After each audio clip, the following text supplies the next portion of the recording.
Hey, everybody, welcome to the very first episode of How Did We Get Here, the YouTube live show. I am so excited to have you here. The purpose of this show is to give you all a glimpse. Listen, I have been working with entrepreneurs and visionaries and brand builders for like almost 15 years now. Lord, I'm getting old. My birthday's next week.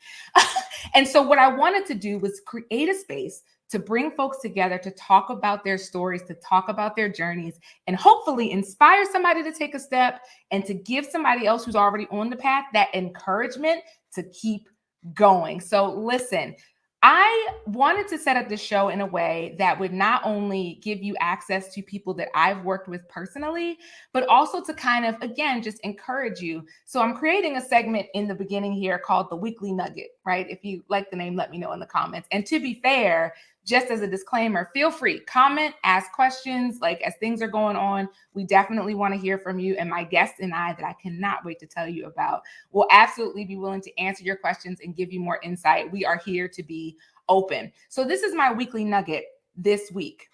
You are absolutely here for a reason.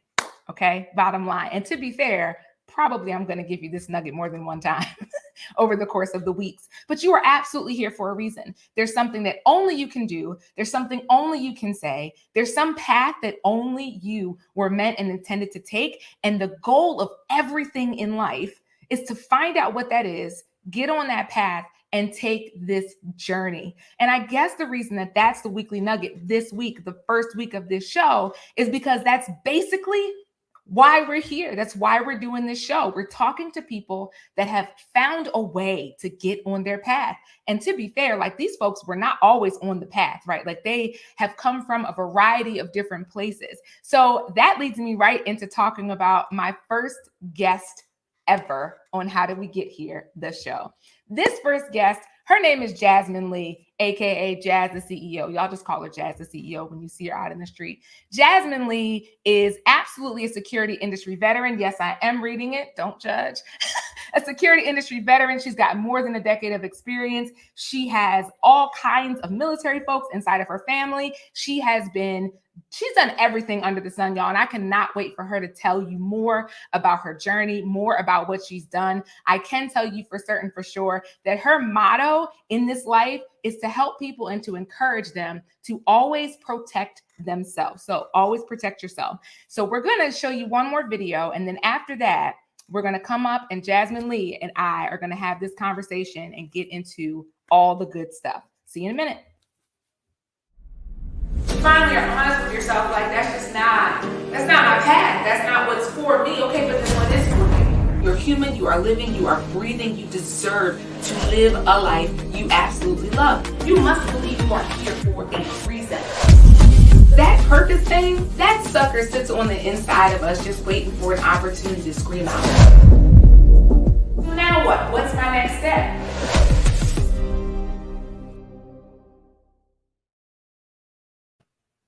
All right, here we are. Jazz the CEO in the building. Hey, Jasmine Lee, aka Jazz the CEO. Say hi to the people. Tell us a little bit about yourself.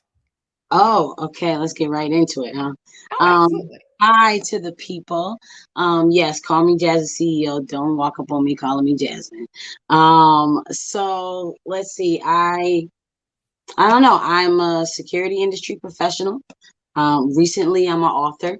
And I own a security company. I do firearm training. I'm also a private investigator.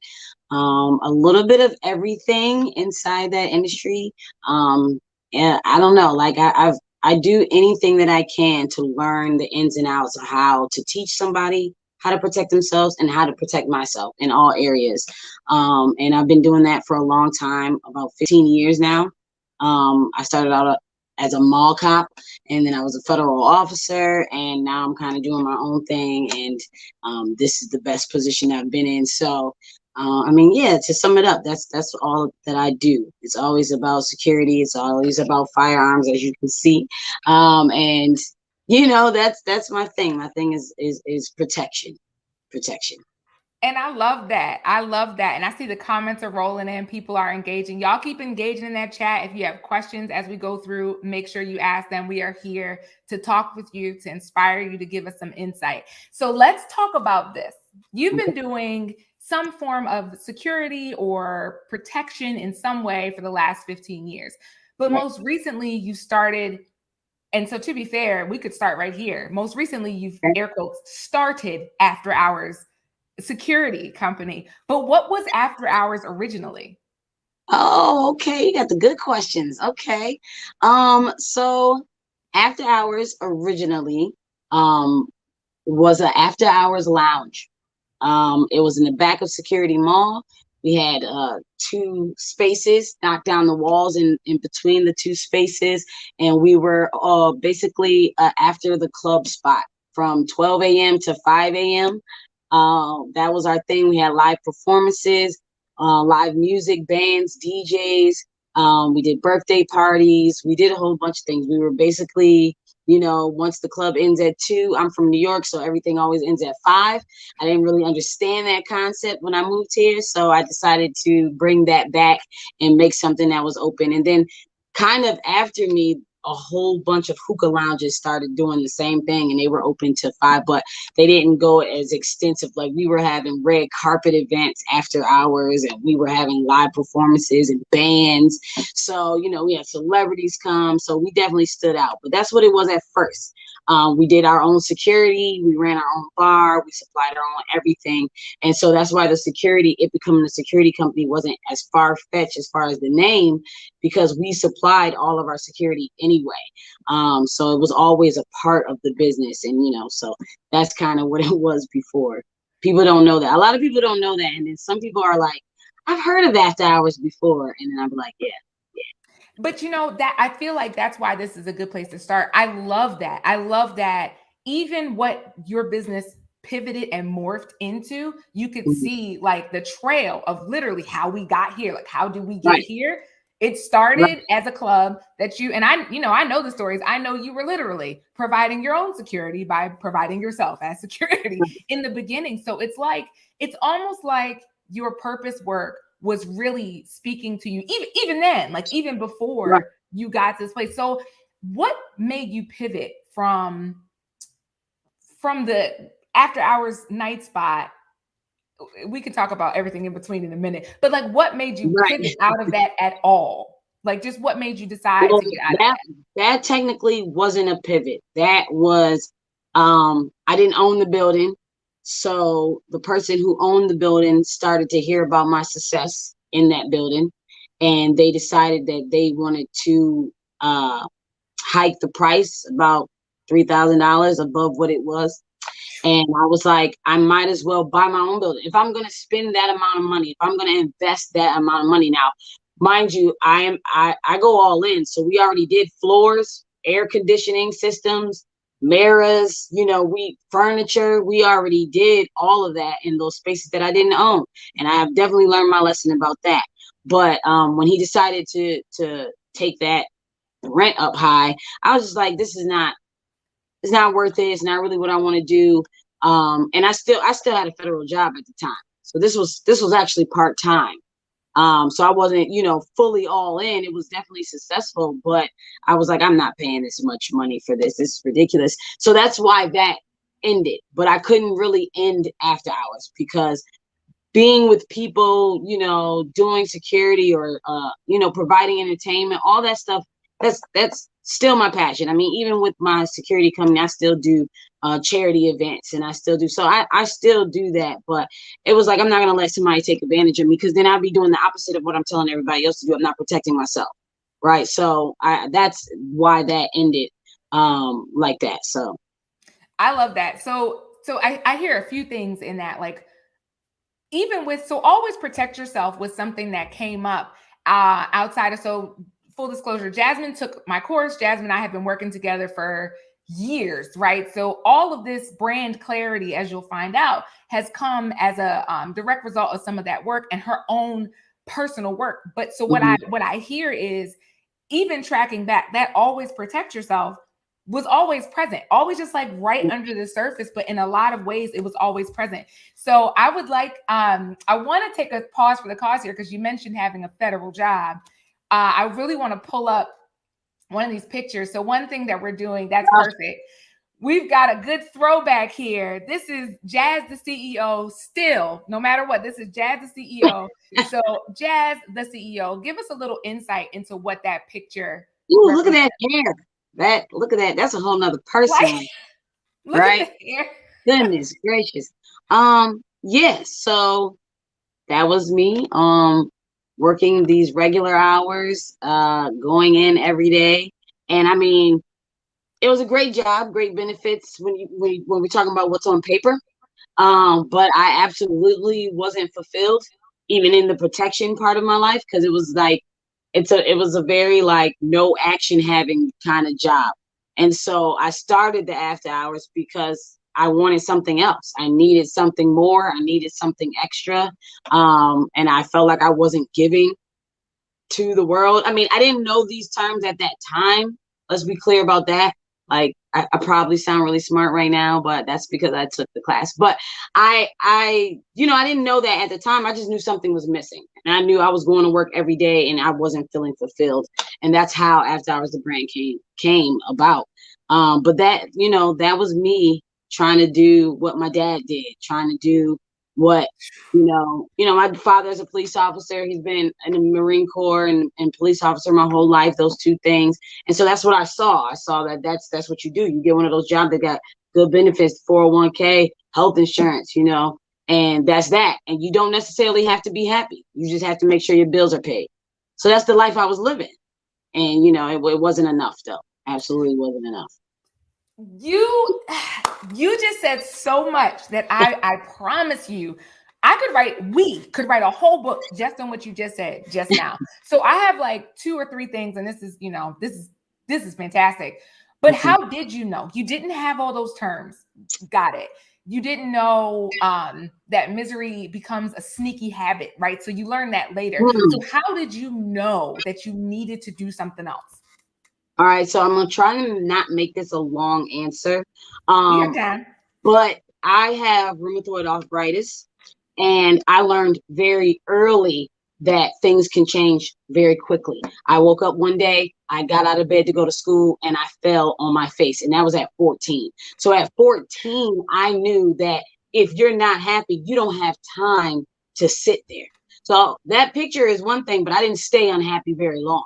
Like I made a move, I went out and I got a little space and I did a club, and then that outgrew, and then I moved into the mall and I brokered a deal with somebody who already, you know what I mean? Like I've always been a shaker and mover, because that life lesson on that day when I turned 14 was like, tomorrow you cannot see, tomorrow you cannot be here. So I learned that lesson really, really quick, to not you can't be unhappy, right? Even though after that I went and got a federal job, I thought that would make me happy. I thought that what stability looks like to me as a child was going to make me happy. And to an extent, it did make me happy. But it really just, after I reached, a certain place, like after I got sergeant, after I got promoted and made more money, I was like, okay, well, I'm still not happy. So I knew that, because every height that I went to still wasn't enough. I still was laying at home in bed at night thinking of what else I could do. So that's how I knew it's a feeling inside. And I think I got that from different experiences throughout my life, where I knew, like, you can't play around with your happiness. This is not TV. You can't wear khakis and a white shirt to work every day and just be there and be okay. That'll drive you to hurt yourself. That'll drive you to hurt others. You'll be unhappy, and everybody around you will be unhappy. So I learned that fast. So I got to tell y'all, this is my true confession.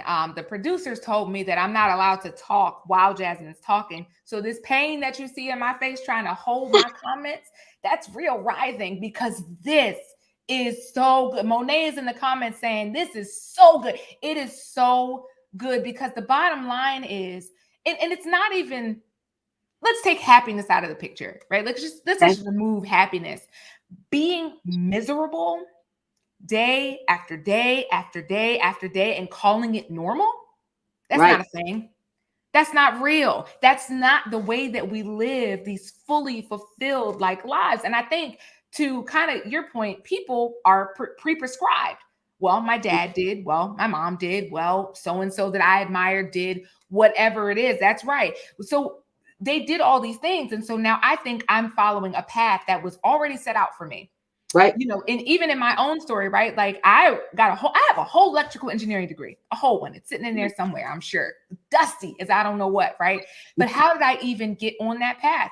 Well, I was good at math and science, and I was a young African-American woman. And at that time, that wasn't really like a massive thing. This whole STEM movement, STEAM now, came about while I was coming through, right? So very much like you, I thought I was following the path that was like, this is it. This is the creme de la creme of the path. Like, you know, you get out here, you get the college degree, you go get the job, you do whatever, but something sinking down on the inside is an indicator to let you know. So let's just put this right here. And I don't know if we can capture this or not, but pay attention to those misery indicators. That's what we're going to call them. Pay attention to those things, those moments when you're really feeling like something isn't quite all the way right. And even if you don't know exactly what it is, to Jasmine's point, you know, you tried something else and then it was like, still. And then you tried something else and then it was like, still.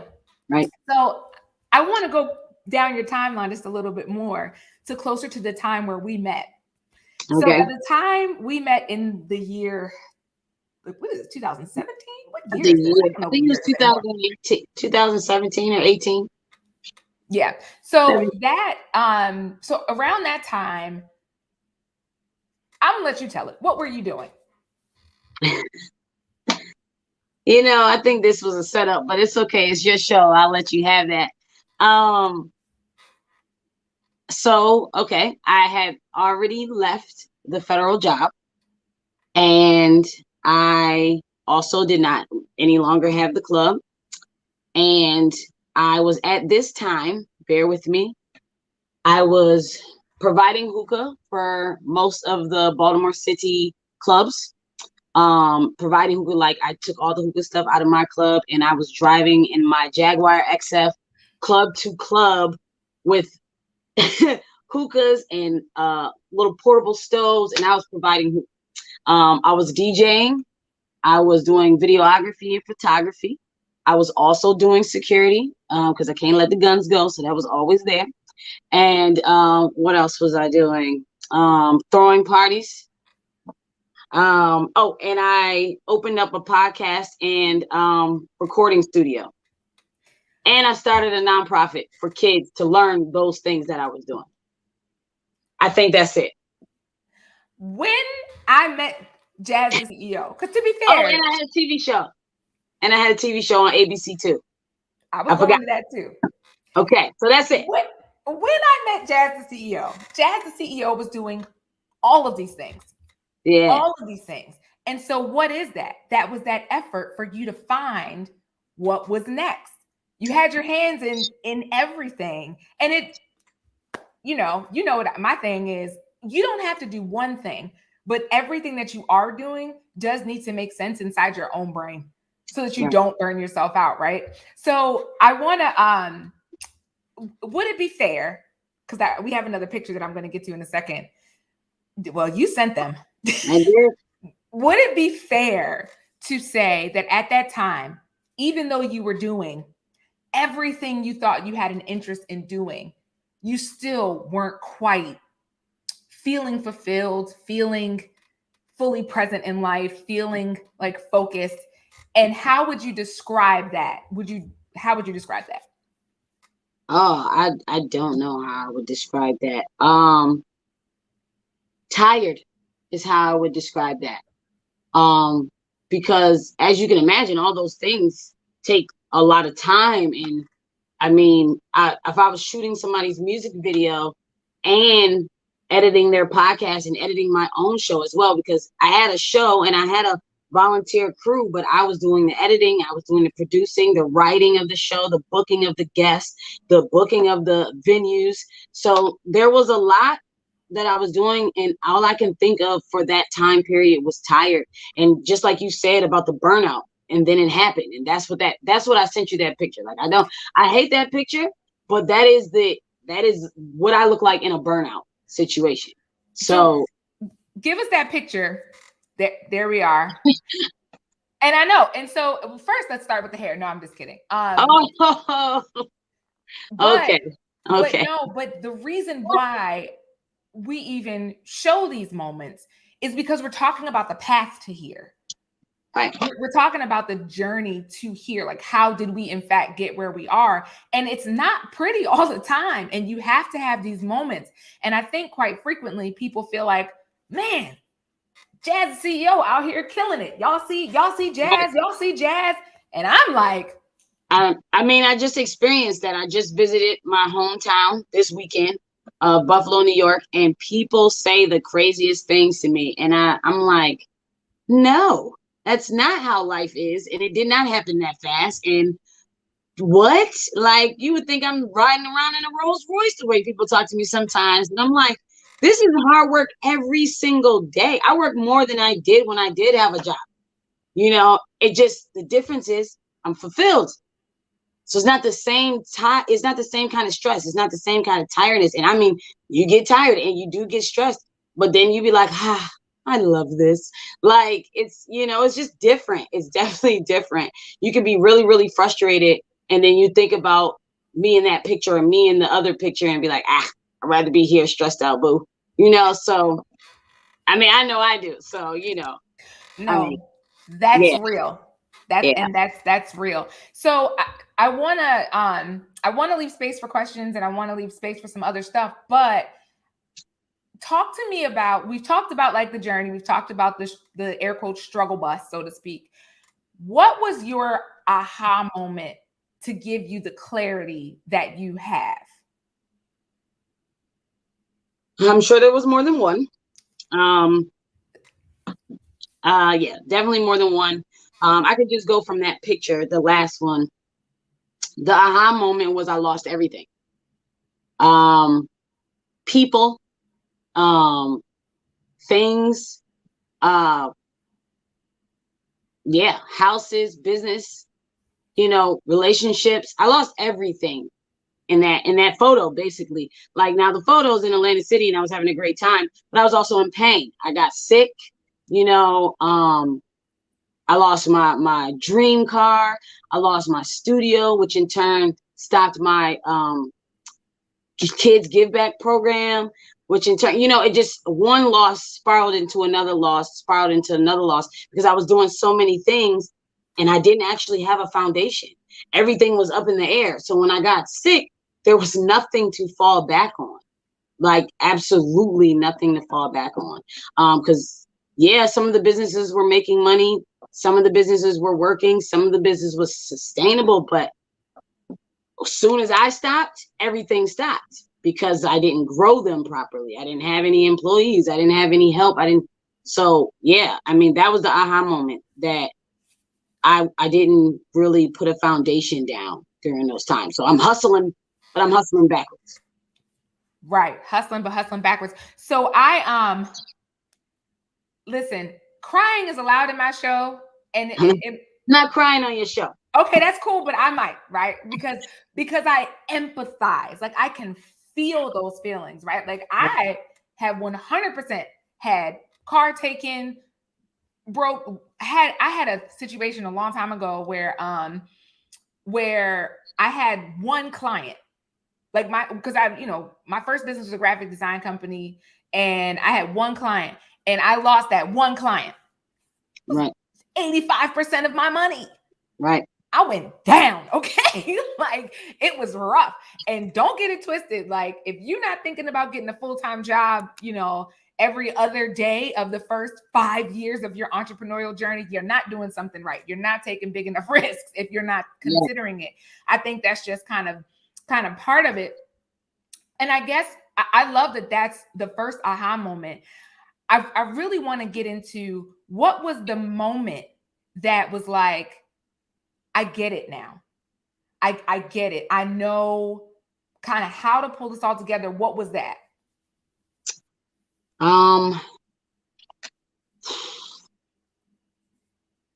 I don't know. I feel like Well, if that's a, it's not one moment. I feel like that's a ongoing moment. I feel like, if I'm honest, I had one yesterday. I'm having one right now, talking about my past. If it's a living and breathing situation, that aha moment, because as you grow, you learn more, you understand yourself more, you understand your business more. And I mean, not to even be a cliche, but taking the big brand theory class was really helpful, because yes, I knew I wanted to do a business. Yes, I knew how to do security, but I did not know how to scale. I did not know how to, I didn't know a lot of things when it came to personal brand, and what I wanted to show about myself, and what did I want my business to look like. And even though you have the ideas, sometimes you really don't have those steps, and I did not have those steps. And the next aha moment was when I made my first, I don't know, 50,000. And that was a regular yearly salary for me.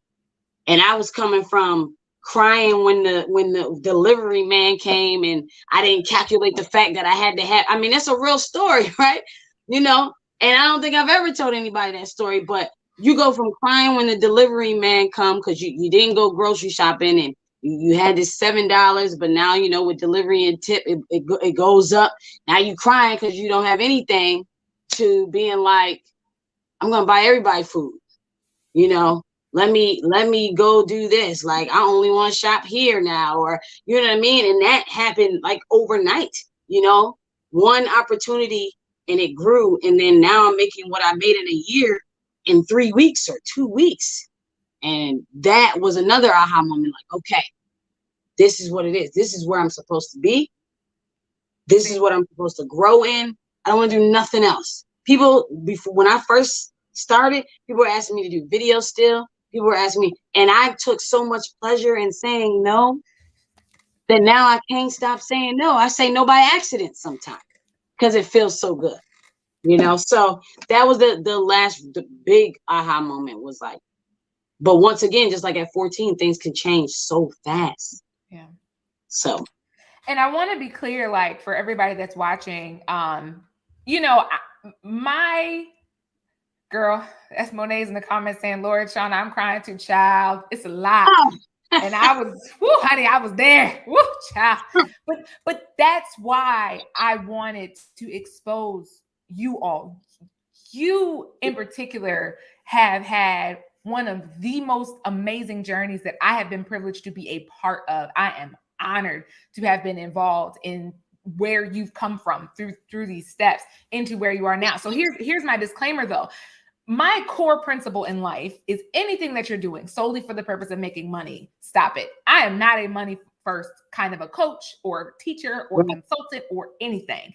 So even though Jazz is talking about some dollars and cents, that's great. We love to hear it, but it's more about the peace. It's more about the focus. It's more about the purpose. It's more about the fulfillment every day than it is about the dollars and cents. But the dollars and cents are indicators. I feel like my thing, and then I'm going to stop talking. But I feel like my thing is that you can both answer your calling and make money.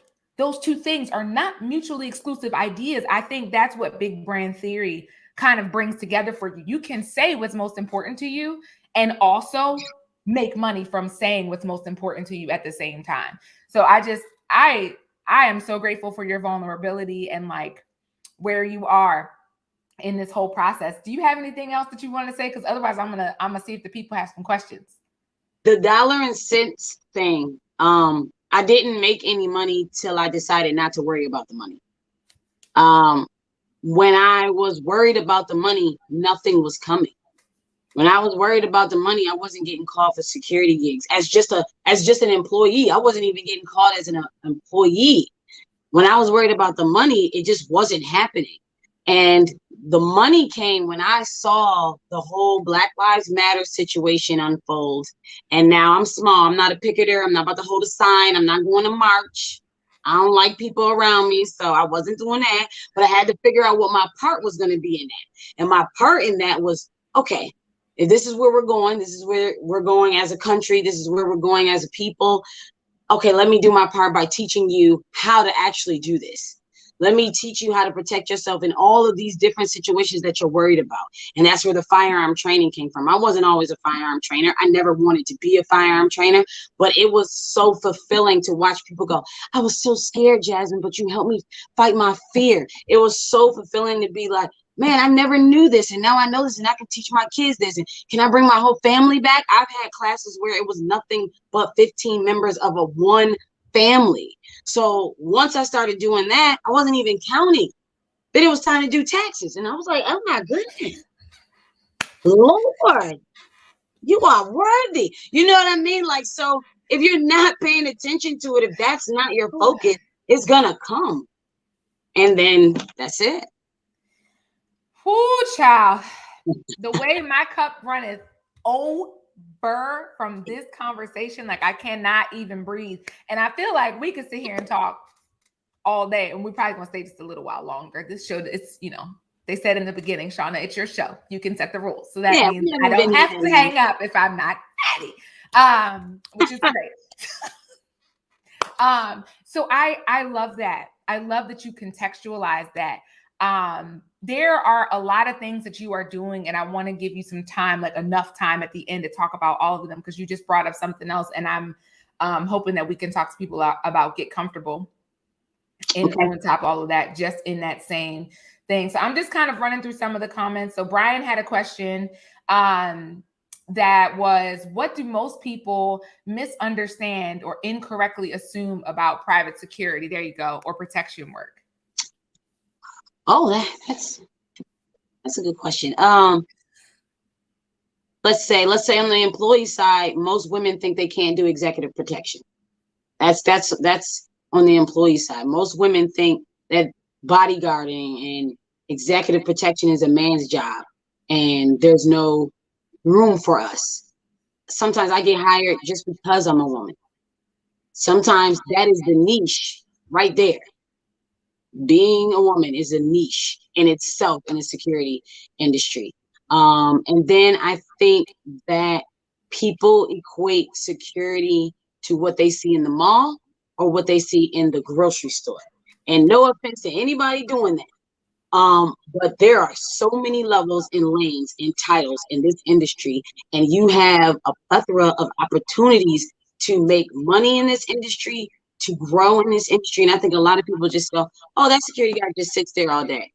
I mean, no, there's overseas security where you're helping with the military. There's times where you're daggone there helping with Secret Service. I've done a lot of things, politicians, the CEO of Uber, like there's a lot of things you can do in the security industry. And I think a lot of misconception is that it's just somebody in a shirt that says security or a guy at the club throwing people out.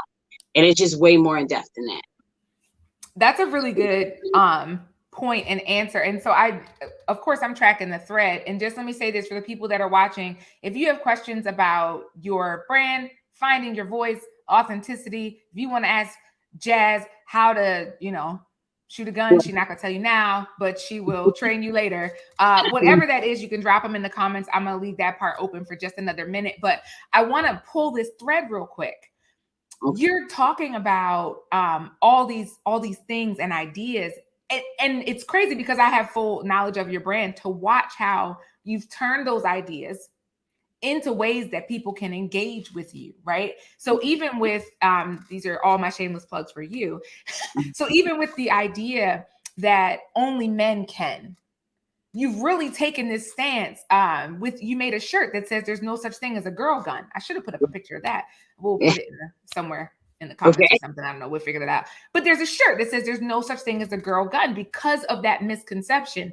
And it's really impressive to see how you have used your personal brand and the services of your business to actually express your thoughts and ideas. Now, I'm not going to take full credit for that, except for that's a whole section in the Big Brand Theory. I'm just going to put that out there. Enrollment is open now. Okay. It's okay. You can take credit for that. You can take credit for that. Absolutely. But I think the key to the branding in general, and the key to building a business, to getting your vision out in the world, is to sink more deeply into who you are. I think the more you can kind of fall into that, you're a woman. You do this. You got guns, they're on the wall behind your head. So it is not a man's thing. You are a Black woman. And so to see what's happening, to what was happening at the time that you were referencing with Black people in the United States of America, like, it was impactful for you. So you did something, you did your part. So I feel like the more that we can all of us can just kind of tap into who we are authentically and naturally, the more we'll be able to tap into those thoughts and ideas that bring the funds. Stop chasing the dollars, right? We're chasing who we are. We're chasing our authenticity and our identity, right? I love that. So I don't see any more questions. Okay, so good. Here's what I'm going to do. I'm gonna rein this in. I'm gonna go cry in the corner later. I need to get off of here so y'all do not see the waterworks, because baby, I'm telling you, okay, the conversation after the conversation is going to be serious. Maybe we should video that and put it in it as an outtake later. But anyway, so I want to make sure that we give people an opportunity to connect with you. So give me all the shenanigans. Give me where we can find you, what we can buy from you. Don't miss anything. If you do, I'll chime in at the end. Make sure you didn't. Okay. On everything, you can find me at I am Jazz the CEO, and that's because Shauna made me do that so that it was easy to find me. So just in case you wanted that plug, there you go. Yeah, so everything you can find me on I am Jazz the CEO, Twitter, Snapchat, everything. What I like about my social media is that you can get different things on each social media. The only one that's not I am Jazz the CEO is LinkedIn. LinkedIn is where you're going to learn all you need to know about being a security officer, being a private detective. So if that is what you're looking into, that's where you should go, and that's where you should meet me at. So right now, what you can buy from me, ladies, I have a monthly get together. It's a get together. It's not a class. It's a get together called Get Comfortable. That is where you're going to be able to grab you. There's no such thing as a girl gun t-shirt. The concept basically is letting you know that I am empowering you. I'm educating you, and I'm elevating you to a status of being comfortable enough to shoot whatever it is you want to shoot, whether it's big, whether it's small, whether it's expensive, whether it's whatever. Those things that we go into the store and we don't know, I'm going to educate you. So when you do go into the store, there's not a guy behind the counter saying, just get a 32, right? No, I need you to be able to shoot what you want to shoot and be comfortable and knowledgeable on that firearm. So now I have created a safe space in my VIP lounge that I am a part of, where we come, we get together, we sip champagne, we, talk, we shoot, we do whatever, but it's just a group of women getting together, empowering each other. So that is my most important thing I got going on right now. But then also on a educational note, I have classes. What's this month? November 12th and 13th. I have a class coming up, which you'll be able to find on my website link down below. It is a bundle course that's for people who want to do security guard, private detective, and wear and carry. You get all three together at one time to start a new career. I know that 2020 was really rough. 2021 wasn't too much better. So I am helping people start new careers and go right into the making money part, right? We're going to skip right past that unarmed stuff.